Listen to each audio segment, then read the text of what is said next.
भाई और बहनों, ज्यादा से ज्यादा 3 से 4 साल की बात है। ज्यादा से ज्यादा 3 से 4 साल वो होगा जो आज से पहले सदियों में नहीं हुआ, जो युगों में नहीं हुआ, जो सतयुग में नहीं हुआ, त्रेता युग में नहीं हुआ, जो द्वापर में नहीं हुआ, जो आज से पहले कलयुग में नहीं हुआ। 2028 के बाद वो धरती पर घटित होने जा रहा है। सतगुरु रामपाल जी भगवान पूर्ण परमात्मा के रूप में जनमानस के सामने उभर कर आएंगे। संत रामपाल जी परमेश्वर के अलावा धरती पर किसी को कोई भी भगवान नजर नहीं आएगा। हिंदू जिसे अपना सच्चा रहनुमा कहेंगे,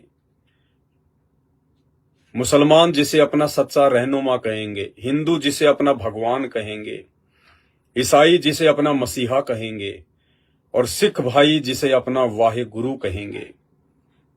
सभी धर्मों के सभी लोग सदियों से चली आ रही अपनी उन परंपरागत और आदि अधूरी भक्ति साधनाओं को छोड़कर, त्याग कर, सभी बुराइयों से दूर होकर, विकारों से दूर हटकर, ना मुसलमान बकरे मारेगा, ना बकरा ईद मनाएगा, ना हिंदू शराब पिएगा, ना होली दिवाली मनाएगा, ना ईसाई क्रिसमस मनाएगा और चर्चों में जाएगा, ना सिख भाई लोहड़ी मनाएंगे और ना ही गुरुद्वारों में जाएंगे। घर घर में गुरुद्वारा स्थापित हो जाएगा, घर घर में मस्जिद और मंदिर स्थापित हो जाएगी, घर घर में चर्च स्थापित हो जाएगा। यानी सतगुरु रामपाल जी भगवान से नाम उपदेश लेने के बाद उन्हीं को अपना भगवान, अल्लाह, सच्चा रहनुमा, वाहे गुरु मानकर सभी धर्मों के सभी स्त्री पुरुष अपने घर पर ही उनका दरबार लगाकर, गुरु का दरबार लगाकर ज्ञान को आधार बनाकर भक्ति करेंगे। ये वर्तमान में थोड़ा अविश्वसनीय लग रहा है, लेकिन ऐसा ही होगा जो आज से पहले नहीं हुआ।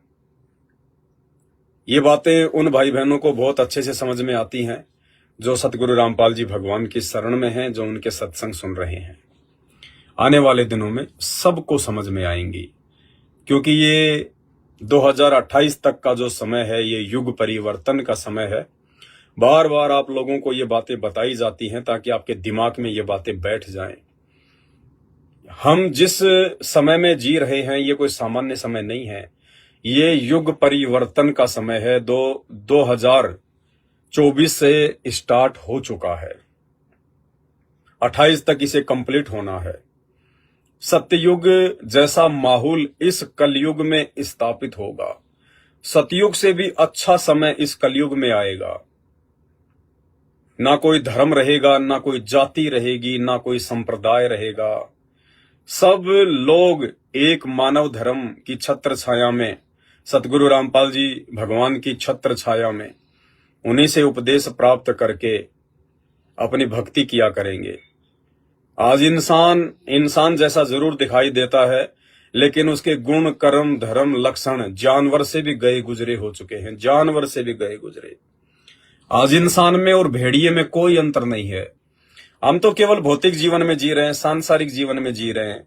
अरे इससे बढ़कर एक आध्यात्मिक जीवन है, भक्ति जीवन है, जिस जीवन की तो दुनिया को छींट भी नहीं पड़ी अभी तक।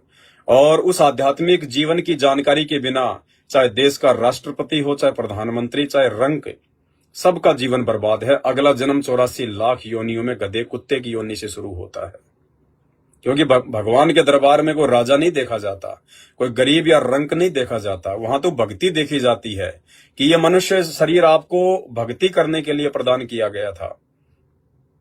बाकी तो 84 लाख योनियों में गधे कुत्ते सूअर कीट पतंग मक्खी मच्छर मछली, पता नहीं 84 लाख प्रकार की योनियां हैं। वो लोग ना भक्ति करते, ना उनको पता, ना वो मंदिर जाते, ना उनको मंदिर उनको बनाने आते, नंगे घूमते हैं। ये बुद्धि परमेश्वर ने केवल इंसान को दी है, स्त्री पुरुष को दी है। और ये बुद्धि केवल परमात्मा की पहचान करके, भक्ति करके, सच्चे गुरु की तलाश करके, उसकी शरण में आकर और फिर सदा सदा के लिए मोक्ष प्राप्त करने के लिए दिया है परमात्मा ने। तो अभी 99.99% दुनिया आध्यात्मिक मार्ग से अपरिचित है। और थोड़े बहुत लोग यदि भक्ति कर भी रहे हैं तो कोई मंदिर में जाके अपना समय बर्बाद करता है, कोई मस्जिद में जाके समय बर्बाद करता है, कोई चर्च और गुरुद्वारों में जाके अपना अनमोल समय बर्बाद करता है, क्योंकि पत्थरों में भगवान नहीं है। कबीर परमेश्वर कहते हैं, पत्थर पूजे हरि मिले तो मैं पूजूं पहाड़। और इससे तो चक्की भली जो पीस खाए संसार। सरेआम कहा करते थे परमात्मा अपनी वाणियों में कि पत्थर पूजे भगवान मिले तो मैं पूज लूं पहाड़। कि भाई अगर एक छोटा सा पत्थर पूजने से, एक छोटे से पत्थर की मूर्ति बनाई जाती, हनुमान जी की, माता जी की, राम जी की, श्री कृष्ण जी की, राधा जी की, या और किसी देवी देवता की, तो कबीर साहिब कहते हैं अगर वो छोटा सा पत्थर पूजने से अगर भगवान मिलता हो तो भाई मैं तो पहाड़ की पूजा कर लूं, पहाड़ की, मुझे तो बहुत जल्दी भगवान मिलेगा।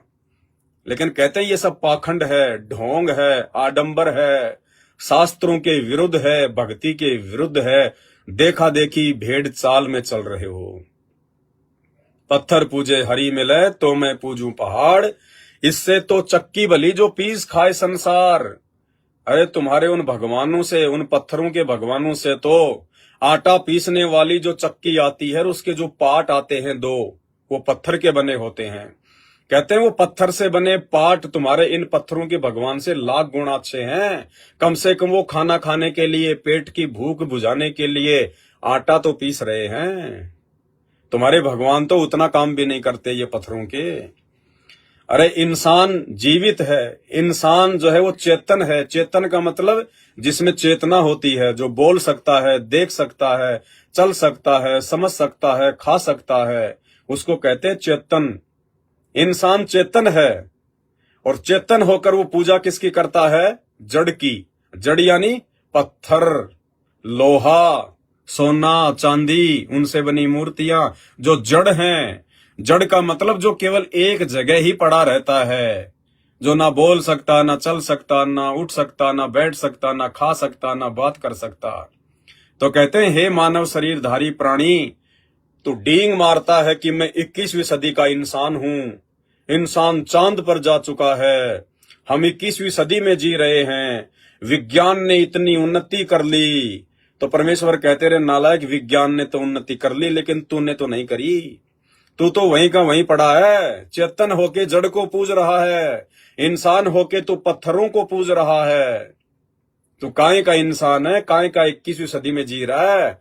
तू तो आज भी आदि मानव है, दिमागी रूप से तू आज भी आदि मानव है, आदि मानव।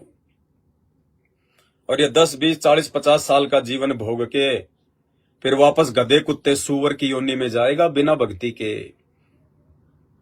शास्त्र पढ़ के देखो, शास्त्र, चारों वेद, गीता जी, 18 पुराण, 6 शास्त्र, मनु स्मृति, कुरान, पुराण, बाइबल, तौरेत, जबूर, इंजल, गुरु ग्रंथ साहिब, बाइबल, ये पढ़ के देखो। लेकिन ये ऐसे पढ़ने से समझ में नहीं आती, इनको पढ़ाने वाला चाहिए। और इन सभी शास्त्रों को सही सही से पढ़ाने वाला, इन सभी शास्त्रों का निष्कर्ष निकाल कर हमें समझाने वाला कि भगवान कौन है, परमात्मा कौन है, किसकी भक्ति करनी चाहिए। हिंदुओं का असल में अल्लाह कौन है, मुसलमानों का असल में भगवान कौन है, ईसाइयों का असल में मसीहा कौन है, सिखों का असल में वाहे गुरु कौन है। इस बात की जानकारी वर्तमान में पूरी सृष्टि में एकमात्र तत्वदर्शी संत सतगुरु रामपाल जी परमेश्वर जी के पास है। बाकी भटक भटक के मर जाओ, पत्थरों पे सिर पटक पटक के मर जाओ, लेकिन परमात्मा नहीं मिलेगा। तो भाई और बहनों, दुनिया समझेगी लेकिन अपनी दुर्गति करवाने के बाद में समझेगी। हिंदू भी समझेगा, मुसलमान भी समझेगा, ईसाई भी समझेगा, सिख भी समझेगा और झक मरा कर समझेगा, लेकिन अपनी दुर्गति करवा कर समझेगा। 2028 के बाद समझेगा। और जो समझ चुके हैं, जो सतगुरु रामपाल जी भगवान की शरण में आ चुके हैं, उनका सौभाग्य, उनका परम सौभाग्य, वो भक्ति का रस पी रहे हैं। आने वाले युग परिवर्तन के समय में अपने बचाव का रास्ता खोज रहे हैं। भगवान की भक्ति करके उसको प्रसन्न कर रहे हैं, उसको राजी कर रहे हैं। आने वाले दिनों में जब महायुद्ध होगा, आसमान से गोले गिरेंगे, तरह तरह के वेपन्स निकल के आएंगे, प्राकृतिक आपदाएं आएंगी, महामारियां आएंगी, बाढ़, भूकंप, अतिवृष्टि, ओलावृष्टि, भूकंप। उस समय जो भय और दहशत का माहौल पूरी दुनिया में होगा, उस भय और दहशत के माहौल में दृढ़ होकर भक्ति करके अपने आप को सुरक्षित बनाने के लिए केवल कुछ ही आत्माएं हैं जो भक्ति पर लगी हुई हैं, जो सतगुरु रामपाल जी भगवान के भगत कहे जाते हैं। तो दुनिया तो 2028 के बाद में समझेगी, दुनिया की अपनी राम कहानी अलग है, लेकिन आप और हम पे जो परमेश्वर ने दया बख्श दी है, हमने सतगुरु रामपाल जी भगवान की इस दया को, इस मेहर को यूं ही बरकरार रखना है, बना कर रखना है।